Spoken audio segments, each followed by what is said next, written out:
Next on the agenda is Joe Lafleur, who is a licensed Oregon geologist, and he's going to talk about observations indicating effects of microwaves on nature. Well, I am a field geologist, so I get paid for being observant in the field. And the starting point of science is observation. And the reason I got sucked into this microwave smart meter stuff is because what I happened to observe, and it's quite alarming. In the spring of 2010, I've lived for 61 years on the banks of the McKenzie River, just downstream from Bellinger Boat Landing. And every single spring, the return of the swallows was a magnificent event, and they would line the power lines, and they would work the water in the morning and the evenings. And in the spring of 2010, they came back and started fighting over the numerous bird houses and nesting places that we have on our property. And then suddenly they all left, and they never came back. And we never had any swallows nesting on our property since. And at that time, I noticed that we didn't have any bees.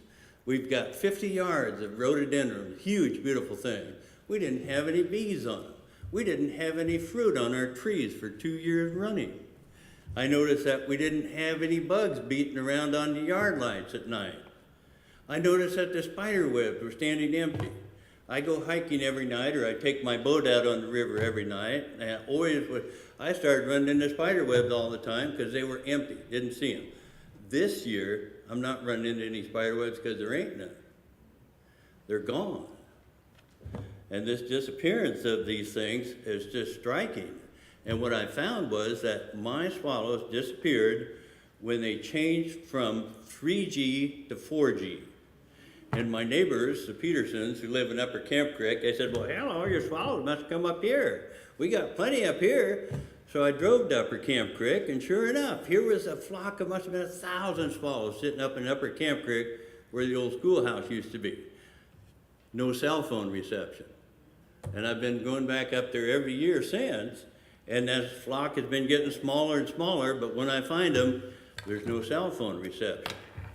I began paying attention. I've been started going to Walterville Pond, and numerous times I've found Walterville Pond without a single bird on it. And I grew up around here, and I know that Walterville Pond always had flocks of coots and various ducks and geese and yada, yada, yada. And to see that pond without a single bird on it, I began filming it. And I began up to Leeburg Lake and began filming Leeburg Lake without a single bird on it. I was just there twice last week. And you know how people used to go down and feed the birds at the boat ramp on Leeburg Lake? No more birds. And when I was filming this thing, there was this fisherman there, and I said, I hope you don't mind me catching you in the film. Oh, no, he said. I said, well, I'm filming the absence of birds. He said, we don't got no birds here. He said, we used to. We'd get hung up on them when we were fishing. There ain't no more. I drove to Eastern Oregon last summer, a job over there, and going by Lookout Point Dexter Reservoir. There was not a single bird, not even a seagull out there on that 15 miles of water, either coming or going.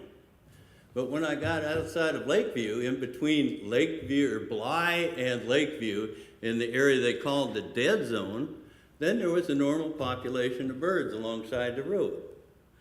And so I began suspecting that this G4 stuff might be what's doing the problem. I started researching it, and I found here's a guy by the name of Georgely Ostromova or something like that, who's with the Electromagnetic Radiation Research Foundation, and he says, start of using G4 networks coincides with the numerous cases of mass deaths of birds. You know these instances where birds are falling out of the air by the hundreds? He says that he saw a coincidence of a massive increase of those huge bird deaths falling out of the air at the same time the world was changing to 4G. And he says, I quote, I would like to be wrong, but the birds have often been found to have such internal injuries which microwave radiation produces. Then I ran into a gal who had lived up at Leeburg Lake for 16 years, and she said that when E-Web went and put in a microwave tower up there, that it drove off all the birds. She witnessed it. She was living right there, and she said she could hear this stuff. And there are people who claim they can hear these microwaves, or at least some kind of a frequency that's produced by them. And it started to make her sick, and she tried vainly to get help from E-Web, to get help from Peter DeFazio. This thing I got in my hand is a 5-page letter that she wrote to Peter DeFazio. And she says, looking at the lake is eerie with the lack of wildlife. And that's exactly what I feel, is that this total vacating of the wildlife. I mean, it's a rare thing to see a bat anymore. And I live right there on the McKenzie River, where there were always bats around. And now you don't see a bat anymore. The explanation for this exodus has to be something which is ubiquitous and affects all species. I mean, if you pay attention, you'll notice that you don't even see these big flocks of starlings around anymore that we always had. We always had flocks of starlings, blackbirds, and various types of robins and crows and whatnot that would follow the mowers around, follow the plow around. Pay attention, that doesn't happen anymore. Last fall, there was a meeting, a party up north of Coburg. I drove from Bellinger Boat Landing down to McKenzie to Hayden Bridge, down Riverview Drive to Coburg, 10 miles out past Coburg, where everybody was plowing their fields and disking all the way back that same route. And that entire trip, I saw one bird on that entire trip. I'll tell you, this is, the proverbial canary in the coal mine thing. And think of how dumb we're going to feel if we go out, and I say we because this is supposed to be a public utility, right? We're supposed to be telling these guys. And if we see them being dumb and doing something really stupid, we're supposed to tell them. So I say we. Think of how dumb we're going to look if we go out and spend this tens of millions, hundreds of millions of dollars to buy something that is replacing jobs with microwaves. We already know how bad it is to be replacing jobs with various widgets. I mean, the homeless numbers reflect that, but we're going to look additionally stupid if we're buying something that is poisoning us. Thank you.